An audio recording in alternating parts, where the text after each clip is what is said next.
ఓడలు బళ్ళవుతాయి, బళ్ళు ఓడలవుతాయి అనేది సామెత. ఇది నిజామాబాద్ కాంగ్రెస్ పార్టీలోని ఇద్దరికి సరిగ్గా వర్తిస్తుంది. సుదర్శన్ రెడ్డి 4 సార్లు ఎమ్మెల్యే, మంత్రిగా పనిచేసిన సీనియర్. రేవంత్ సర్కార్లో ఆయనకు మంత్రి పదవి 2 సార్లు కూడా రాలేదు. అదే మొన్నటి వరకు పార్టీ పదవుల్లో ఉండి ఒక్కసారిగా ఎమ్మెల్సీ, ఆపై ఏకంగా పార్టీలో రాష్ట్రానికి చీఫ్గా మారారు మహేష్ కుమార్ గౌడ్. నిజామాబాద్ జిల్లాకు మంత్రి పదవి రాకపోవడంతో ఇప్పుడు జిల్లాలో అంతా ఆయనే రాజు, ఆయనే మంత్రి. నిజామాబాద్ జిల్లాకు చెందిన కాంగ్రెస్ సీనియర్ నేత మహేష్ కుమార్ గౌడ్ ఎమ్మెల్సీ అయిన తర్వాత మంత్రి కావాలనుకున్నారు ఆయన. అయితే కాలం కలిసి రావడంతో ఏకంగా ఆయనకు పీసీసీ చీఫ్ పదవి వరించింది. కాంగ్రెస్ పార్టీ కమిటెడ్ వర్కర్ గా, బీసీ నేతగా అధిష్టానం దగ్గర మహేష్ గౌడ్ కు మంచి పేరుంది.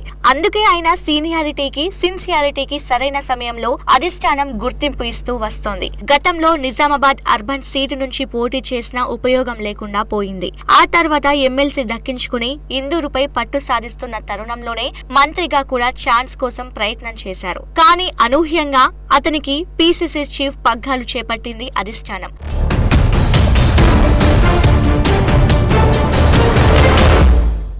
సామాజిక సమీకరణాలు కలిసి రావడం, సీఎం రేవంత్ సపోర్ట్ గా నిలబడడంతో అది సాధ్యమైంది. ఇక మంత్రివర్గ విస్తరణలో పూర్తిగా రెడ్లకు చెక్ పెట్టింది అధిష్టానం. అందుకే నిజామాబాద్ ఉమ్మడి జిల్లా నుంచి సీనియర్ నేత, బోధన్ ఎమ్మెల్యే సుదర్శన్ రెడ్డికి ఆఖర్లో చెక్ పడింది.